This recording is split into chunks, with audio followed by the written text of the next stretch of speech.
संस्कृताय। आज हम संस्कृत शिक्षण के विषय में पढ़ेंगे। प्रश्न नंबर 1, एक कुशल संस्कृत अध्यापक को सर्वाधिक ए. अध्ययन करना चाहिए, बी. अध्यापन करना चाहिए, सी. सर्वप्रथम शिक्षण योजना बनानी चाहिए, डी. कक्षा में प्रवचन करना चाहिए। उत्तर सी. सर्वप्रथम शिक्षण योजना बनानी चाहिए। शिक्षण योजना के अनुसार ही अध्ययन कराना चाहिए। आवश्यक हो तो लेखन, श्रवण आदि भी कराना चाहिए। उसके पश्चात अध्यापन कराना चाहिए। प्रश्न नंबर 2, अध्यापक छात्रों की प्रगति कैसे एवं किस प्रकार जान सकता है?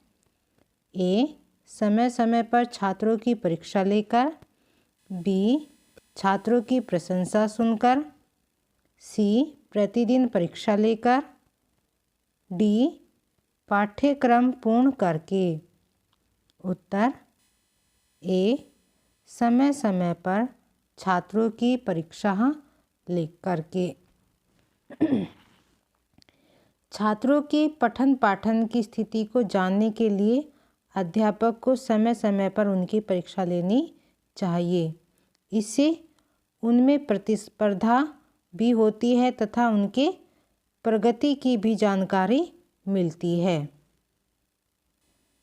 प्रश्न नंबर 3, सस्वर पठन आवश्यक है। ए. शुद्ध उच्चारण के लिए, बी. भाषा ग्रहण के लिए, सी. काठिन्य निवारण के लिए, डी. बोध प्रश्न के लिए। उत्तर बी. भाषा ग्रहण के लिए। सस्वर पठन से ही हम लेखक के विचारों से पूर्णतया अवगत हो सकते हैं। भाषा के माध्यम से ही लेखक की क्या अभिव्यक्ति है, यह हम तभी समझते हैं जब हम भाषा का ठीक ठीक ग्रहण कर सकें। इसके लिए भाषा ग्रहण के लिए सबसे महत्वपूर्ण सस्वर पठन आवश्यक है। प्रश्न नंबर 4,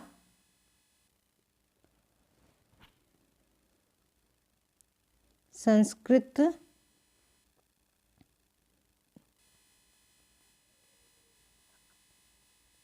व्याकरण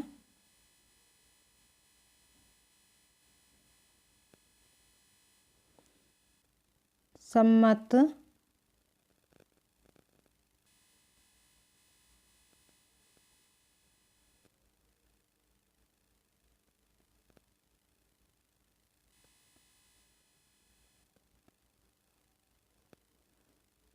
भाषा का प्रयोग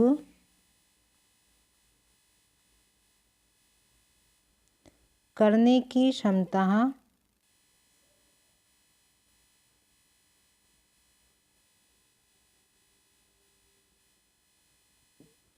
का विकास होता है।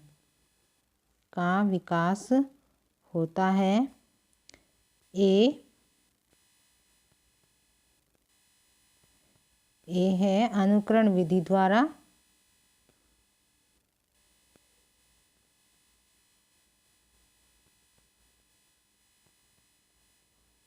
अनुकरण विधि से, बी. ध्वनि साम्य विधि से, सी.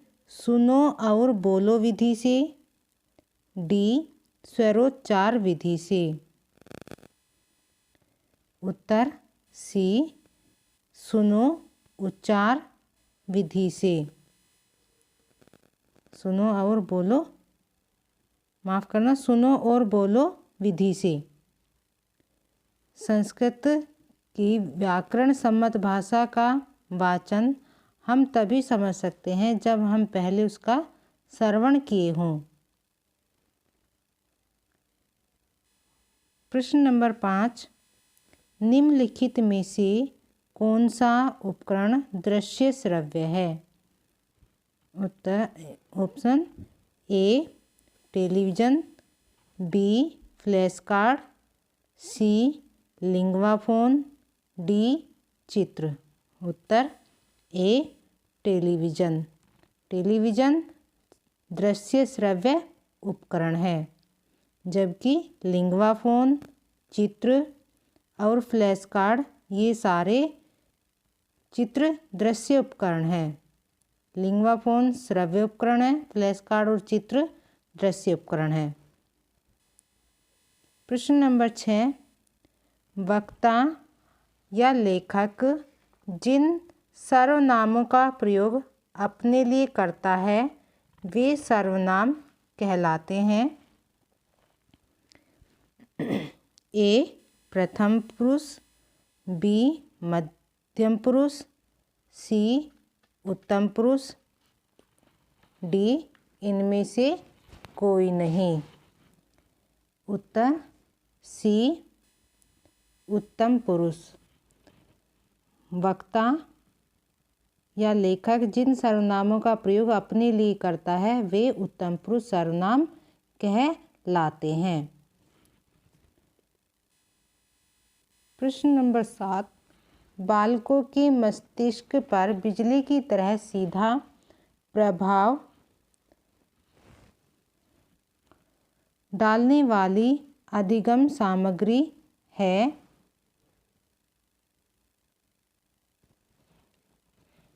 ए flash card, B Linguaphone, C tape recorder, D radio. उत्तर A flash card. Flash card एक दृश्य उपकरण है। इसके देखते ही बच्चों का मस्तिष्क तुरंत काम करने लगता है। इस प्रकार यह मस्तिष्क पर बिना किसी व्यवधान के सीधा प्रभाव डालता है।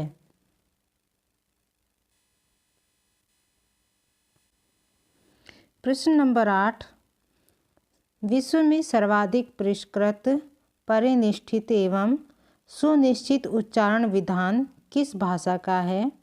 ए हिंदी, बी अंग्रेजी, सी अरबी, डी संस्कृत। उत्तर डी संस्कृत। संस्कृत संसार की समस्त भाषाओं की जननी है। वेद, दर्शन, साहित्य और व्याकरण आदि के दृष्टिकोण से यह भाषा अत्यधिक धनी है। संस्कृत भाषा का उच्चारण विधान भी अपने आप में महत्वपूर्ण है। इस भाषा में स्वरों के अशुद्ध उच्चारण से भी संपूर्ण वाक्य विपरीतार्थक हो जाता है। इस प्रकार यह भाषा सर्वाधिक परिष्कृत, परिनिष्ठित एवं सुनिश्चित उच्चारण का विधान भी करती है। प्रश्न नंबर 9, भाषा कौशल का अंतिम सोपान है। ए पठन, बी लेखन, सी श्रवण, डी भाषण। उत्तर बी लेखन। भाषा कौशल में सर्वप्रथम बालक अपनी शैशवावस्था में श्रवण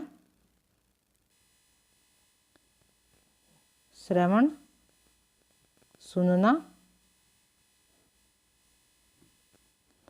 उसके बाद भाषण बोलना,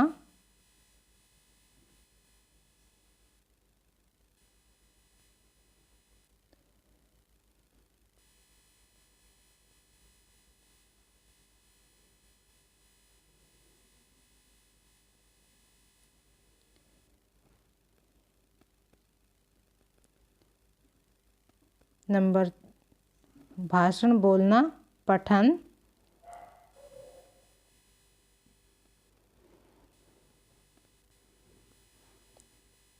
पढ़ना,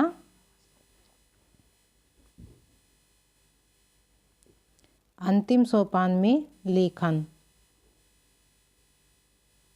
लिखना। अर्थात पहले श्रवण,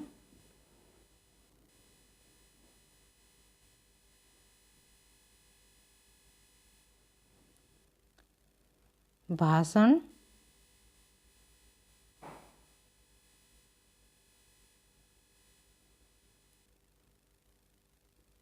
पठन, लेखन। सबसे पहला सोपान है श्रवण, दूसरा भाषण, तीसरा पठन और अंतिम चौथा है लेखन। सुनना, बोलना, पढ़ना और लिखना। प्रश्न नंबर 10, बालक को श्रवण कौशल में प्रवीण बनाने के लिए आवश्यक है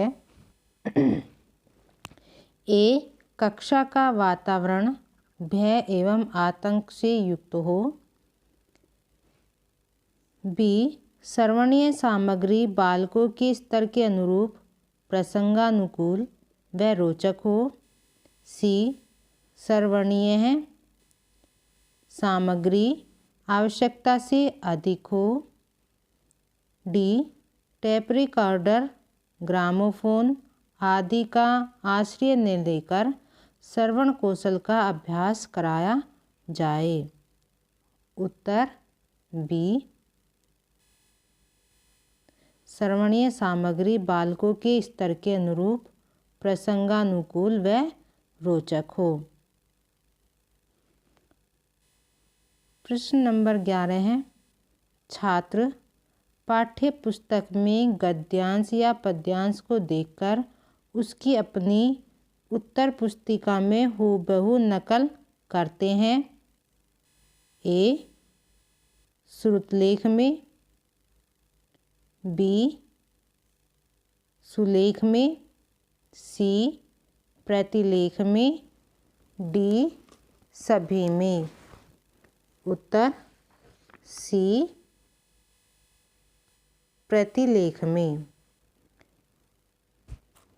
श्रुतलेख में तो अध्यापक कोई लेख बोलता है, छात्र उसे सुनकर लिखते हैं। सुलेख लेखन कौशल के विकास में सहायक है और इसमें बार बार लिखा जाता है। प्रतिलेख में पाठ्य पुस्तक को देखकर उससे हूबहू अपनी उत्तर पुस्तिका में नकल करके लिखना होता है। प्रश्न नंबर 12 है, उत्तम पाठक का गुण माना जाता है। ए, स्वरहित पठन, बी, अक्षरों की स्पष्ट अभिव्यक्ति, सी, विषम बलाघात, डी, वर्णों को मिलाकर अस्पष्ट पढ़ना। उत्तर अक्षरों की स्पष्ट अभिव्यक्ति। उत्तम पाठक द्वारा अक्षरों की स्पष्ट अभिव्यक्ति की जाती है।